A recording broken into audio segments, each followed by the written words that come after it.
Alhamdulillah, wa salatu wa salam wa rasulillah wa ba'd. Dans les leçons aujourd'hui, nous allons discuter certains ban bid'a et certains ban erreurs qui un musulman les besoin éviter après salat en jamaat. Alors, premier bid'a, c'est faire istighfar en jamaat. Alors, quand nous apprenons, quand salat terminé, nous faisons 3 coups astaghfirullah. Alors, il y a certaines ban, je fais en jamaat, c'est-à-dire je fais ensemble avec un seul la voix. Alors, il y a dit que ça, c'est un bid'a. Cheikh Fawzan Hafidahullah il dit fait istighfar dans lui-même les sunnah après salam, mais faire d'une façon qui se tout réciter en jamaat, c'est ça qui bid'a, obligé de laisser ça et rester de ça. Alors pena aucun ban dua ou bien ban dhikr qui Rasul sallallahu alayhi wa sallam il enseigne pour nous faire en jamaat après salat en jamaat. Cheikh Salih As-Sadlan Hafidahullah il dit fait istighfar en jamaat avec un seul la voix. Après faire salam depuis salat et après istighfar, dia ya arhamar rahimin, irhamna en jamaat avec un seul la voix, ça c'est bid'a, l'égarement et l'ignorance concernant din. Alors ça c'est une petite chose qui est un musulman, il fait l'individuel, il dit astaghfirullah, astaghfirullah, astaghfirullah, ça qu'un bouli. Et l'autre bid'a, c'est je te fais dhikr en hurlant, c'est-à-dire je te crier, ou bien je te fais extra faux, ça aussi c'est une petite chose qui il pas existe dans l'islam. Ibn al-Hajj, rahimahullah, il dit qui là, je prends précaution contre faire dhikr et dua à haute voix et contre étendre la main quand tu termines salat en jamaat, il dit ça, il parmi ban bida. Alors, quand salat terminé, ça aussi nous apprend, et na divergence parmi les ulama, est-ce qui nous fait ban dhikr là à haute voix ou bien nous fait doucement, alors nous apprend qui meilleur nous fait à haute voix. Alors, à haute voix, ça ne veut pas dire vous allez y aller, vous allez crier, mais ça can pouli, il peut faire la voix, il peut tendre, ou bien qui à côté lui, je peux tendre doucement, mais crier, faut faire.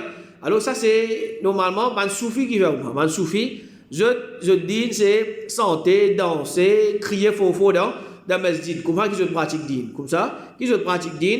Alors Bakr Abu Zayd, rahimahullah, il dit parmi les erreurs, c'est faire dhikr en jamaat avec un seul la voix élevée. Un seul la voix élevée, c'est-à-dire crier fort, peut faire dhikr.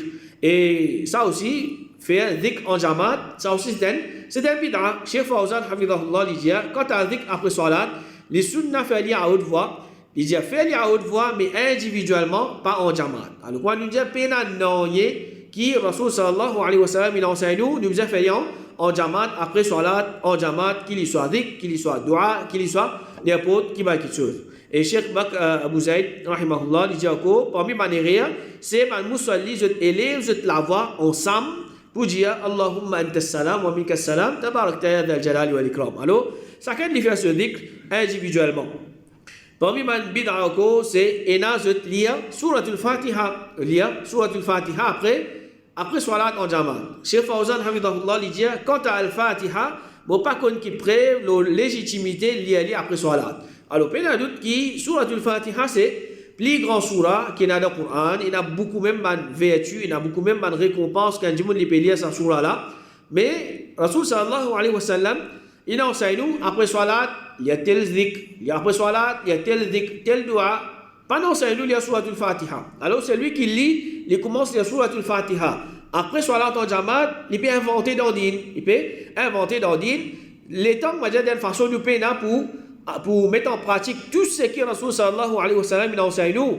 Après, salat en jamaat, là, nous payons pour inventer dans sa din. Là, il y a doute que ça, c'est un grand erreur qu'un djimoun lui fait. Cheikh Bakr Abu Zayd, rahimahullah, il dit encore qu'il parmi les erreurs, c'est lire suratul Fatiha après salat en faraz. Alors maintenant, normalement, dans certains masjids, vous trouvez tout ça, je fais en jamaat, depuis que l'imam finit de faire salam, je vous fais dua en jamaat, je vous fais dhikr en jamaat, je vous lis suratul Fatiha en jamaat, tout ça là, je fais en jamaat, pena non, qui comment dire, je fais individuel.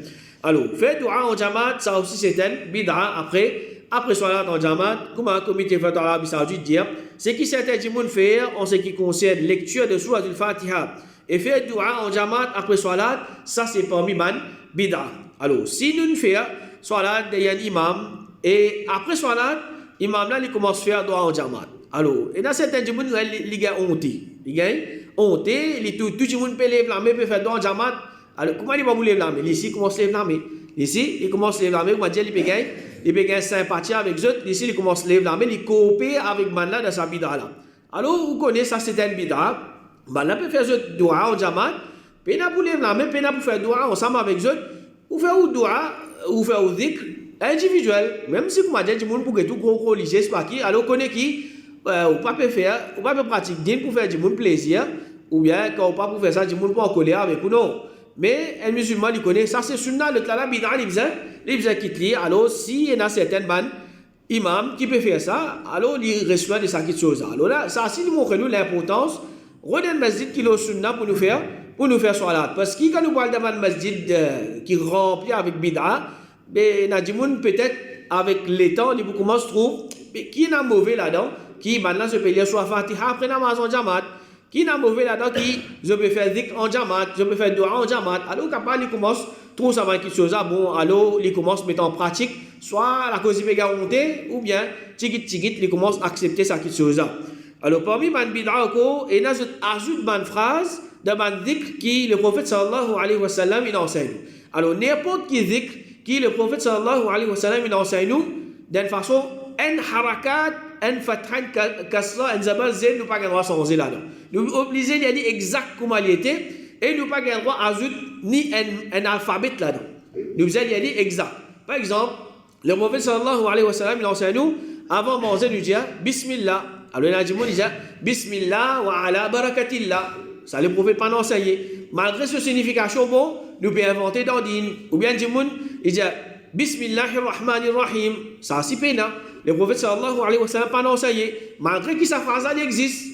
Alors, tout ce que le prophète sallallahu alayhi wa sallam il a enseigné. Après telle action, nous dit telle phrase spécifique. Nous dit ça pareil. Nous n'avons pas le droit d'ajouter dans sa phrase là. Alors, comme ça même, après salat, le prophète sallallahu alayhi wa sallam, parmi les doigts, il enseigne nous Allahumma anta salam wa minka salam, tabarakta ya dhal jalali wal ikram. Alors, je dois ajouter فحينا ربنا بالسلام وادخلنا دار السلام وإليك يعود السلام تباركت وتعاليت.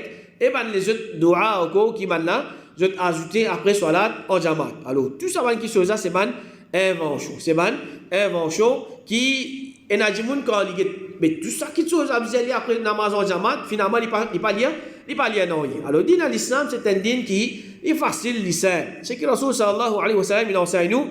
Alors ban dhikr qui est après salat en jamaat ou bien ban dua, un musulman il pas obligé de lire tout. Il va obligé de lire tout. Mais plus il lire, plus il meilleur, plus il lire, plus il meilleur.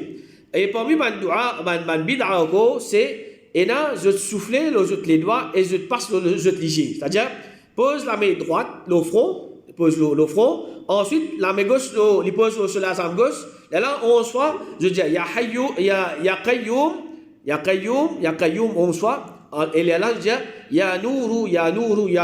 Ensuite, là, il souffle sur les doigts. C'est-à-dire, normalement, je pousse, je vais aller comme ça, je souffle.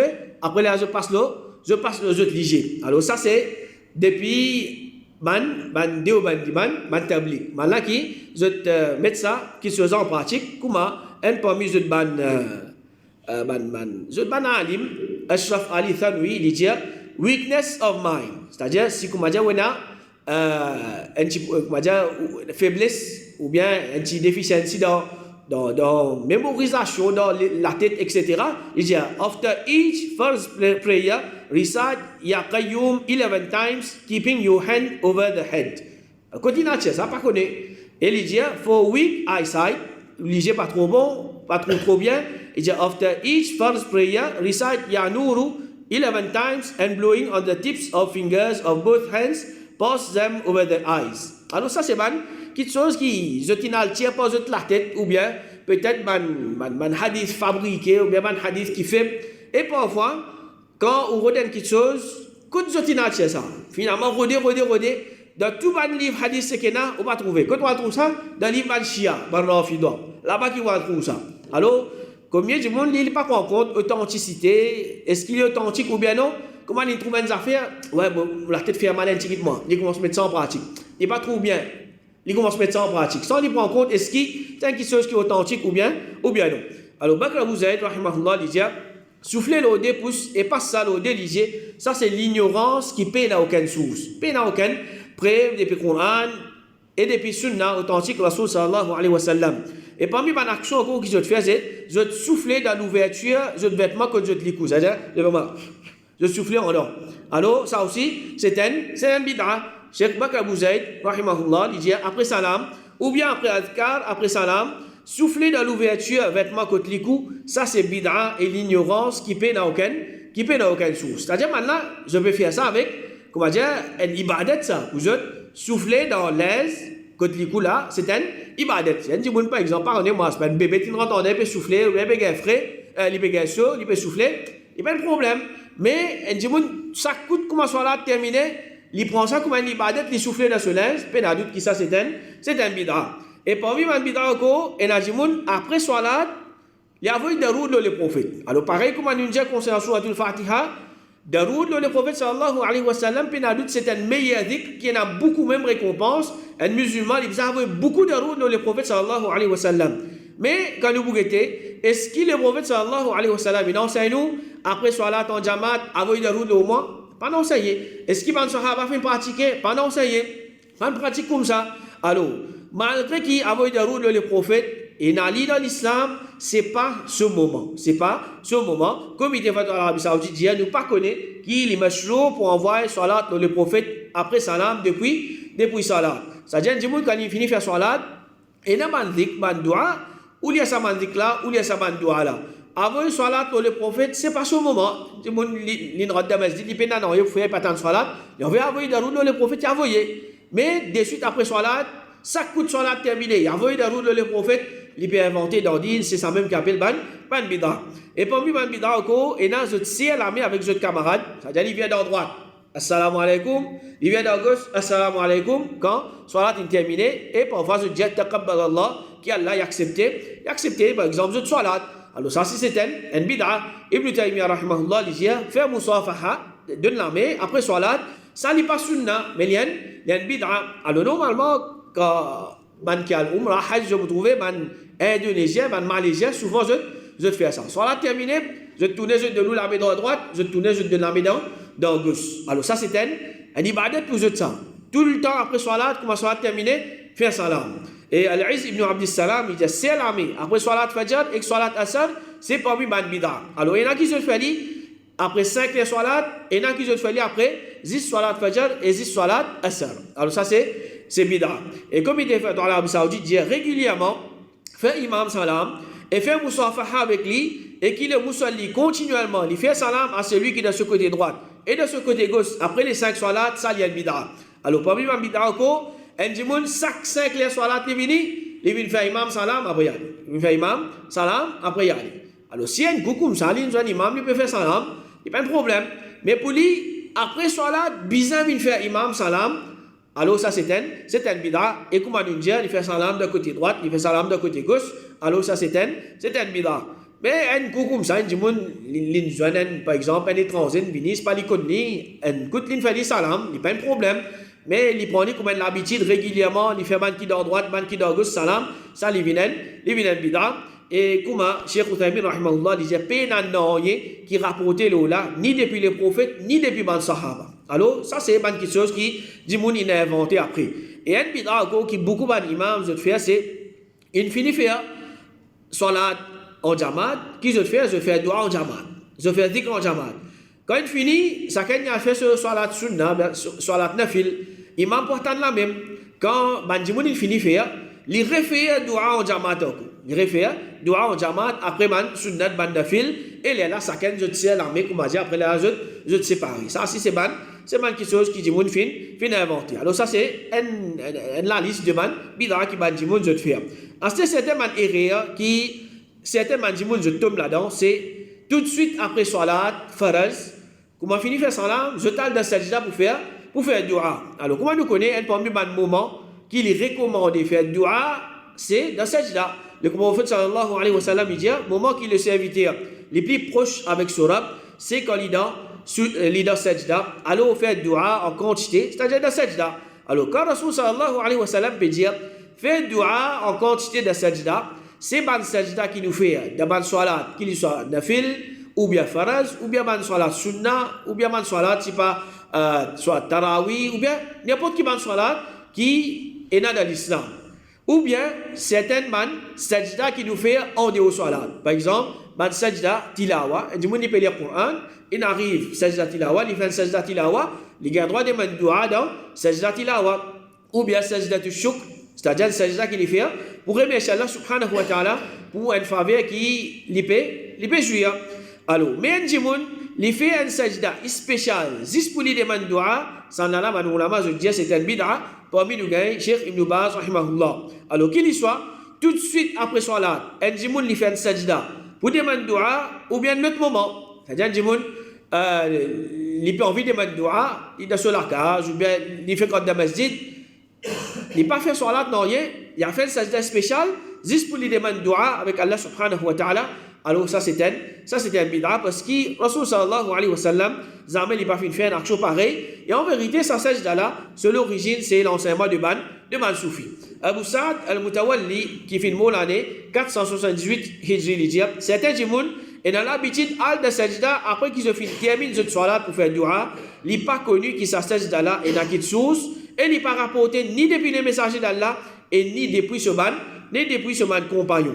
Et Abu Shama, qui fait une mot l'année 665 Hijri l'Égypte, des sajda qui certains de faire, après qu'ils ont fini termine salat, les makrouh. Alors, certains ulama, je suis servi à terme makrouh là, pour montrer qu'il est haram. Je suis servi ça pour montrer qu'il est haram. Alors, il dit, ça, des sajda qui dit, fait là, il est haram, quand c'est des sajda qui peinent aucune cause pour faire li, et Sharia pas enseigné nous pour rapprocher nous avec Allah par sajda, excepté ce qui est dans salat, ou bien pour une cause spécifique. Alors ça c'est un bid'a. Si un djimoun a envie de demander dua, il a droit de demander dua comme ça même sans lui faire sajda. Sinon, il fait salat, il fait des rakat, il a demandé sajda, là, il demande dua.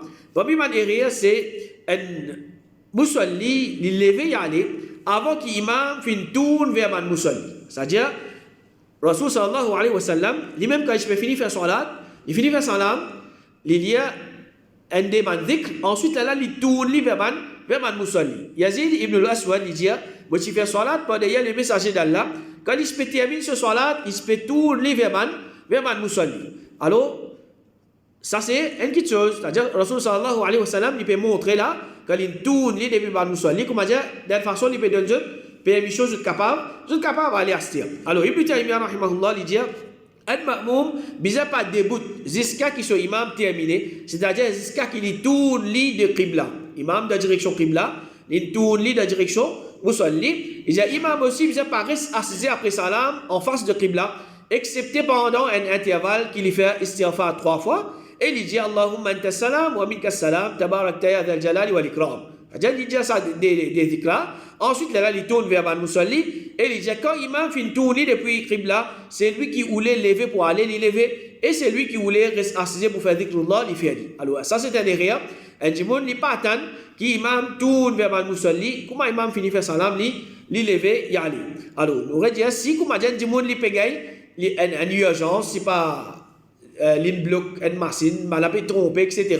Comment soit il finit vite, il peut lever, il peut aller. Ça, c'est une cause. Mais, un djimoun tout le temps, on va dire, comment imam fait salam, pas gagner le temps, il lever, il aller, il pas attendre imam tout le temps derrière, alors il a dit que ça, c'est un erreur. Cheikh Ouzaymin, rahimahullah, dit, man ma'moum, vous êtes empêché pour détourner avant qu'imam détourne de qibla. Alors, vous attendez, imam finit tourner. Ensuite, là, c'est lui qui est là pour disperser, là, les disperser. Alors, certains ulama, je dis, le service à hadith là pour prouver ça quelque chose là. Anas radiallahu anhu dit, le messager d'Allah, il fait faire salat avec nous, quand il termine salat, il vient se figurer vers nous, et il fait dire, oh bandimoun, moi je imam, pas précède-moi par ruku, ou sajda, ou qiyam, ou termine salat. Alors, là, je dis, termine salat, là, c'est qu'il faudrait l'infini tourne vers man musalli. Alors, comme ça même, parmi les erreurs, c'est un djimoun, il n'a pas fait dhikr après salat, comme salat est fini, il lève y aller. C'est-à-dire, il prend comme l'habitude. Comme salat terminé, peine à un dhikr, peine à un dua, il lève y aller. Comme il était fait dans l'Arabie Saoudite, il n'a pas besoin d'aller avant qu'ils aient fait un dhikr qui est préconisé par Sharia après salat. Alors, combien de dhikr qui le prophète sallallahu alayhi wa sallam il enseigne nous, il y a telles affaires, tu gagnes telle récompense, et nous trouvons qu'il y a une grande récompense, un djimoun li gagné, si après chaque salat, il peut juste faire il peut dire Subhanallah, Alhamdulillah, Allahu Akbar, il y a beaucoup même récompense. À ce temps, il peut mettre en pratique tout ça là avec le dua que le prophète il enseignait, puis il y a d'autres qui les meilleurs. Alors, un monde il prend ça comme une habitude, il n'est pas pour faire aucun dhikr, il n'est pas pour faire aucun dua, il peut lever, il peut aller, ça c'est un erreur. Mais si, comme on dit, un coup rarement il finit faire, alors Inch'Allah, il n'y a pas de problème, ou bien d'après une raison, ou bien une circonstance, il n'y a pas de problème. Mais là aussi, si, comme on dit, un monde il est pressé, il peut presser pour aller en place, il peut capable de bosser, c'est pas, il peut sur la case, ou bien il peut sur le dos, il est capable de faire dhikr. Pas nécessaire, c'est même pour lui faire Subhanallah, Alhamdulillah, Allahu Akbar, pas nécessaire. S'il n'est pas capable de faire 33 fois, il fait 25 fois. S'il n'est pas capable de faire 25 fois, il fait 10 fois. Tout ça là, il y a. Alors, il n'est pas capable de faire tout le dhikr, il y a plusieurs dhikr, au moins un dès là-dedans, il n'est pas manqué. 3 fois astaghfirullah, Allahumma anta salam wa minka salam, tabarak ta ya jalali wal ikram, il y a ayatul kursi. Une minute même, il n'y a pas de coutli. Une minute même, il n'y a pas de coutli pour l'il y a saman dhikr là. Alors, ça, c'est un erreur qui a dit tous les temps, il délaisse le dhikr, le dua après, salat en jamaat. Et parmi les erreurs, c'est un djimoun qui fait salat sunnah tout de suite après salat farad. C'est-à-dire comment imam fait salam. Assalamu alaikum wa rahmatullah dans droite, assalamu alaikum wa rahmatullah dans gauche. Il dit il commence à faire sunnah. Il dit il commence à faire sunnah, c'est-à-dire dans place que l'ichété. Dans place que l'ichété, ça c'est un erreur. Muawiyah, radiallahu anhu, dit quand tu fais salat Jumu'ah, pas joindre avec qui te salat jusqu'à qui te cause ou bien te sorti parce que le messager d'Allah qui haut de nous pour pas joindre un salat un avec l'autre jusqu'à qui nous cause ou bien nous sorti, c'est-à-dire sorti là veut dire nous bouger depuis de sa place là. Alors le prophète sallallahu alayhi wa sallam il enseigne quand un djimoun il finit faire un salat en jamaat, c'est-à-dire salat faraz, soit comment dire il cause avec un kiken là comment dire une rupture entre sa salat faraz là et sa l'autre salat qu'il doit faire là, ou bien il déplacer de sa place là, il y a une place qui fait ce salat sunnah. Le prophète sallallahu alayhi wa sallam il dit quand quelqu'un parmi eux fait salat Jumu'ah, qu'il n'y pas fait aucun salat après ça jusqu'à qu'il y cause ou bien il sorti, c'est-à-dire cause là normalement tout le temps il pas qu'à cause avec un djimoun. Mais si un coup comme ça, il joint son frère, il fait salam alaikum, qui manière le soit là, ensuite il n'est pas nécessaire pour bouger, il n'est pas nécessaire pour bouger. Alors ça c'est si un djimoun il est capable de bouger pour aller à une autre place. Il est capable de bouger pour aller à une autre place. S'il n'est pas capable de bouger, soit il cause avec sa frère qui est à côté de lui là, ou bien il s'en place avec frère qui est à côté de lui là. Droite vient dans gauche, gauche vient dans droite. C'est-à-dire pas capable de remplir, pas capable de bouger. Sa frère qui est dans droite en lui là, il fait lui dans sa place, il y a dans frère là, se place. Alors il s'en place, ensuite là il fait salat sunnah. Kharacha, il dit, Omar radiallahu anhu, il peut détester qu'après une salat, un djimoun il fait une salat pareil comme c'est qu'il fait. C'est-à-dire, en place, il fait une autre salat après sa salat, faraza sans qu'il finisse une rupture entre ça et là. Ibn Taymiyyah rahimahullah, il dit, sunnah, c'est nous laisse un intervalle entre faraz et nafil pour Jumu'ah et pour les autres salats. Et c'est-à-dire, un musulman, quand il est là pour faire salat sunnah, soit il cause, soit il bouge. Et ça, c'est un sunnah. C'est-à-dire, que il bouge depuis la place que tu peux faire salat, il y a une place pour lui faire salat. Comment le prophète sallallahu alayhi wa sallam dit, est-ce qu'un parmi eux n'est pas capable de coster un petit peu par devant, ou bien un petit peu par derrière, ou bien qu'il bouge de ce côté droit, ou bien de ce côté gauche pour lui faire salat nafil. C'est-à-dire, le prophète sallallahu alayhi wa sallam enseigne nous, quand il finit faire salat faraz, bouge un petit guide depuis la place, devant, derrière, droite ou bien gauche, là nous faire salat nafil. Alors ça c'est un point qui nous fait mentionner avant là. Et parmi les erreurs, c'est un djimoun, l'église fait un sunnah dans la case. L'église fait un sunnah dans la case. Alors sunnah, avant et après salat faraz, il recommandé qu'il nous fait dans la case. Le prophète sallallahu alayhi wa sallam dit, quand quelqu'un parmi eux, il termine ce salat dans ce masjid, qu'il réserve certains ce salat pour lui faire dans la case, quand certainement à travers ce salat, Allah subhanahu wa ta'ala lui met du bien pour lui dans la case. Alors il gagne barakat dans la case à travers salat nafil qu'il fait. Et le prophète sallallahu alayhi wa sallam il dit, au mandjimoun, faire salat dans la case, c'est-à-dire salat nafil, salat sunnah, quand certainement meilleur salat, c'est salat qu'un djimoun lui fait dans la case, excepté ce qui faraz. Alors ce qui faraz nous fait dans le masjid, mais ce qui nafil, les meilleurs si nous faisons dans nous la case. Les meilleurs si nous faisons dans nous la case. Alors, un musulman, il mélange tous les deux, combine tous les deux, c'est-à-dire parfois, il fait certains nafil dans le masjid, parfois, il fait certains nafil dans la case. Ou bien, nafil, c'est qui avant salat, il fait dans le masjid, nafil qui après salat, il fait dans la case. Alors, comme ça, il est capable de joindre, surtout qui, parfois, il y a certains salat, par exemple, salat maghrib, après Azan, jusqu'à Salat, il a 10 minutes, si un dimanche il reste loin, il est capable de rater Salat en Jamaat. Alors, Salat Maghrib, il finit, il fait ce 2 rakats, ensuite, là, il fait ce Salat Maghrib en Jamaat. Mais par exemple, pour Fajr, il a à peu près 20 minutes, un dimanche il lève bonheur, il a le temps de faire ce 2 rakats avant Fajr, là, dans la case, ensuite, là, il vient, il fait ce Faraz. Et comme ça, il y a beaucoup de les autres errés encore, par exemple, demande dua individuellement tout de suite après salat sans faire dhikr. C'est-à-dire le prophète sallallahu alayhi wa sallam l'enseigne nous quand salat terminé il n'a pas de dhikr astaghfirullah 3 fois Allahumma anta salam etc. Là il y a certaines bandes dua qui le prophète enseigne. Ensuite là c'est un djimoun il a envie il a droit de demander certaines bandes dua qui le prophète fait enseigner ou bien c'est qu'il a envie. Alors il y a un djimoun il délaisse tout ça là un seul coup il commence à demander dua et comment tu enseignes je te lève la main je te demande dua ça c'est un bid'a et parmi man eriako c'est un djimoun il servi man tasbih pour lui faire dhikr c'est-à-dire si un djimoun il est encore capable de servir sur l'intelligence il est encore capable de rappeler il est encore capable de compter sur les doigts il n'a pas gagné droit à servir tasbih mais si comment dire l'oublier ou bien il n'est pas capable il n'est pas trop compter alors là s'il peut servir ça inchallah il n'y a pas de problème. Et comme ça même, l'imam continue à faire face qibla, c'est-à-dire soit il finit, il reste assis devant même, il pas via côté musalli, ou bien faire dhikr d'une façon bid'a, faire un dhikr spécifique que le prophète pas enseigné, d'une façon spécifique, l'eau un nom spécifique, ça c'est un bid'a. Par exemple, un djimoun soit là, faraz terminé, il y a de route de le prophète, c'est pas ça après soit il y a 10 fois. Ça c'est un bid'a, le prophète pas enseigné. Ou bien c'est un adhkar qui n'est pas authentique, alors un djimoun il y a sa man, adhkar là, alors tout ça là c'est man erreur qui un musulman il vous a évité après salat en jamaat, qu'Allah subhanahu wa ta'ala les protège contre man bid'a et man erreur qu'il soit avant salat, pendant salat ou bien après salat, et il y a pour nous perfectionner de man ibadat. Wa sallallahu ala nabina Muhammad wa ala alihi wa sahbihi ajma'in.